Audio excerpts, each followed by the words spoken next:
Magic books. Oh, here's the one I want. If you come to the magic section in the library, you're bound to find a lot of books on Harry Houdini. I mean, this guy has got to be the world's greatest escape artist. But there is someone who could be trying to take his place. His name is Mike Griffin, a former Oklahoman, and recently he came back to his home state and performed a death-defying feat. PIA magazine was there. Back in the 1920s, a young man named Houdini stunned audiences with daring escapes. He was one of the greatest escape artists in history. Few have matched his expertise or daring, but one of the few is a young man from Edmond, Oklahoma named Mike Griffin.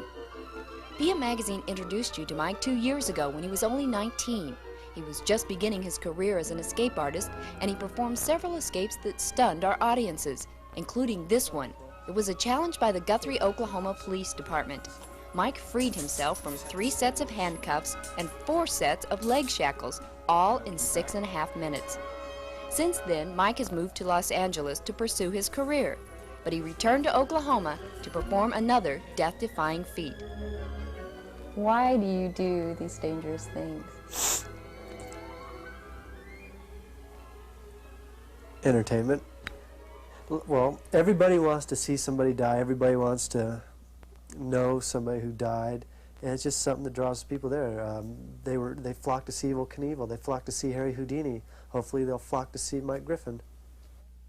Griffin has done escapes since he was a kid. His first escape was from a pair of handcuffs that his father had jokingly put on him. Now, at the age of 22, he can escape from all kinds of handcuffs, straitjackets, chains, ropes, jail cells, and airtight mail bags.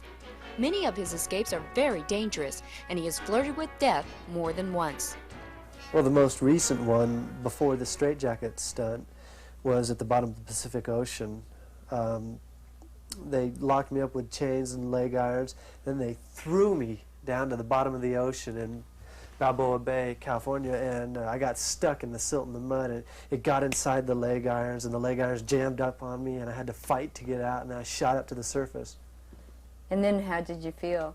I felt pretty good. What Griffin does is like any sport. To perform an escape, he needs to be in top physical shape. Every day he does yoga-type exercises, but he goes a step farther than most athletes. He practices stretching his neck, tying and untying knots with his toes, and dislocations. This is one of the daring maneuvers that he performed for us 2 years ago. He is wearing a posy straitjacket, which is more difficult to escape from than most. The reason being is that he must dislocate his shoulder, and when he does that, he could easily snap his neck.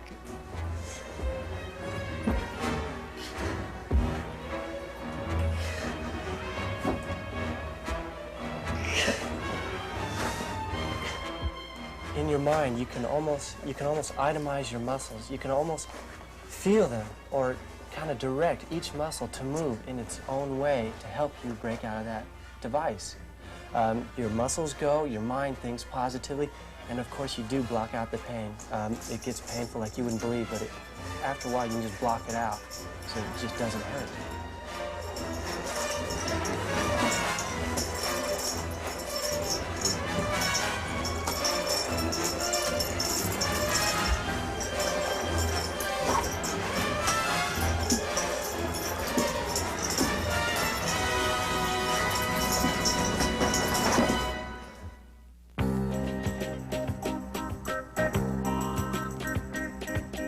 Mike's next performance in Oklahoma was quite different. This time his stunt gained much public attention. In fact, it was quite an extravaganza. Accompanied by 3 lovely young ladies, Mike rode in a limousine, escorted by the police, to the site of his escape. Again, he would try to free himself from the posy straitjacket, but this time, Mike would be suspended upside down from a crane 80 feet in the air. Besides the obvious danger of falling to the ground, there were other perilous obstacles. He had to deal with the Oklahoma wind blowing him around, and an unexpected hindrance, a broken wrist. Was he nervous? I'm nervous, but I'm not scared. You know, I'm cool. I believe in getting high on fear. That's my high.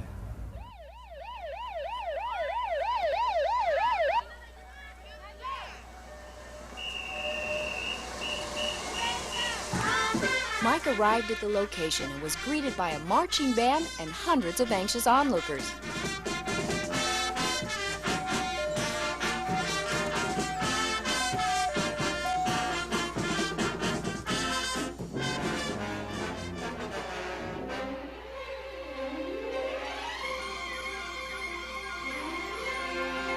After some final preparations and double checks, Mike gave the crane operator the signal to take him up.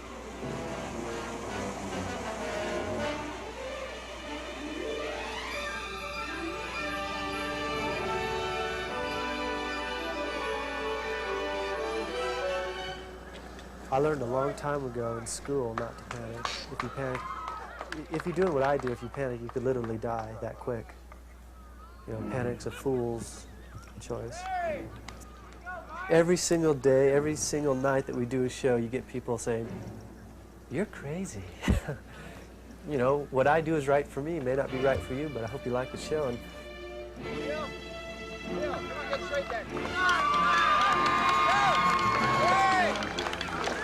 To the pleasure of the audience, Mike Griffin had escaped once again. It went off like a charm, or so it seemed. I'm serious, I got up there and I was upside down and the wind started blowing. The first few seconds it was all right, but all of a sudden my ankles are numb too, you have to excuse me. But the rigging, the wind blew and the rigging snapped on me. And that's when I thought I was coming down fast.